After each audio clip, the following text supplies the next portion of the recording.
Hello and welcome to iGSCE Success. And if you're new here, a big hello to you. I'm an English teacher and I post content here on YouTube to prepare students for their Cambridge First Language English exam. And if that sounds interesting to you, you can always like and subscribe and turn that bell icon on so you are notified every time I upload a video. Plus I post videos on paper 1 and sometimes paper 2, like this video.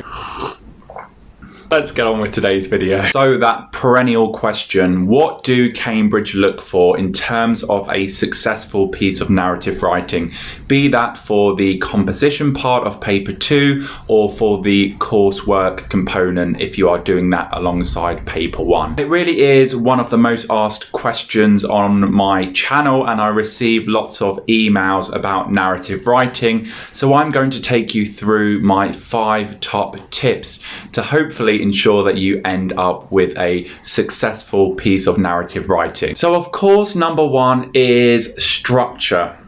It goes without saying that whatever you write, it needs to have a clear structure, it needs to have a clear sense of direction, it needs a clear beginning, middle and end. You want to try and start by establishing the characters or setting first and then thinking carefully about those events which are going to lead the reader to the climax of the story. Of course, you need to consider whether that thing that happens at your climax is going to get resolved or not, and that's entirely up to you. If you are a more confident writer, you may wish to include more sophisticated structural choices such as using a flashback.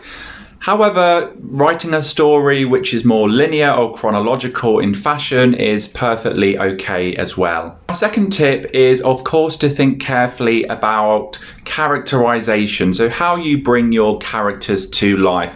And you want about 2 characters in your story. It doesn't matter if you are writing a story for paper 2 or for your coursework. You do not want to include too many characters. The readers will get lost. Remember, it's your job to create convincing and compelling characters through dialogue, through their actions, through description. But remember to avoid too much lengthy dialogue. You do not want your story to turn into somewhat of a script. And don't rely simply on describing your characters. Remember, you can use descriptions of the setting to characterize as well.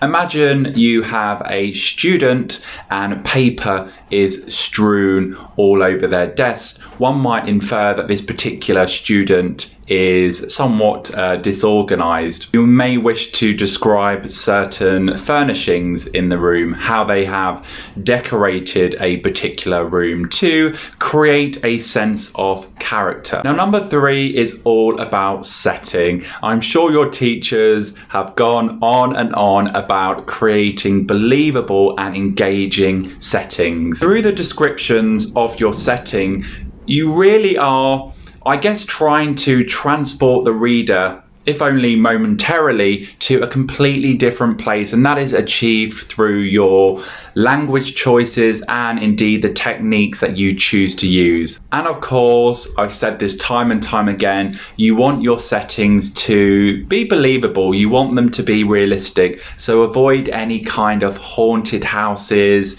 any kind of supernatural settings. And whilst I have certainly marked some very good narratives which are centered around the supernatural, most of them do border on the ridiculous. And lastly, don't forget that describing the weather is also an incredibly important tool and can really create a certain type of atmosphere. Number 4 is all about your vocabulary choices and your sentence structures,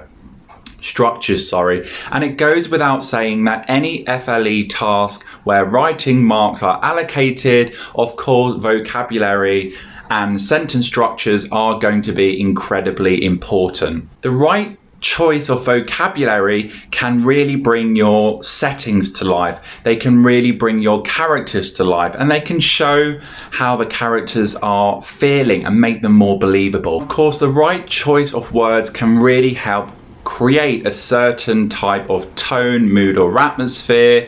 So think carefully about the choice of words you use. And just a tip from me, you may want to learn a few sort of ambitious words and just try and shoehorn them in, you know, to impress Cambridge and all that. Lastly, do not forget about the power of varying your sentence structures, your sentence starters.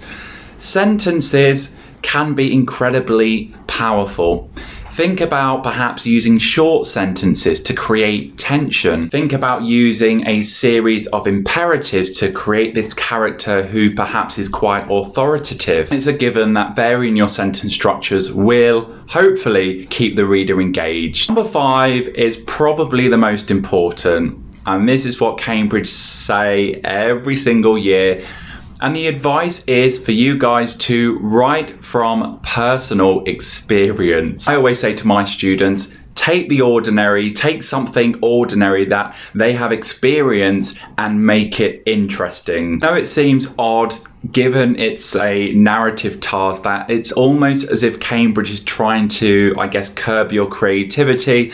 But the reality is that you simply do not have the word count or time, I guess, to create these wonderful magical narratives that are going to, I guess, rival J.K. Rowling. Put simply, you want to avoid anything that I guess is too far-fetched, and certainly avoid, as I've mentioned, any kind of ghost stories, the supernatural, any kind of end of the world scenarios, because unfortunately, they are not done very well. In addition to those 5 tips, it's really accuracy, accuracy, accuracy.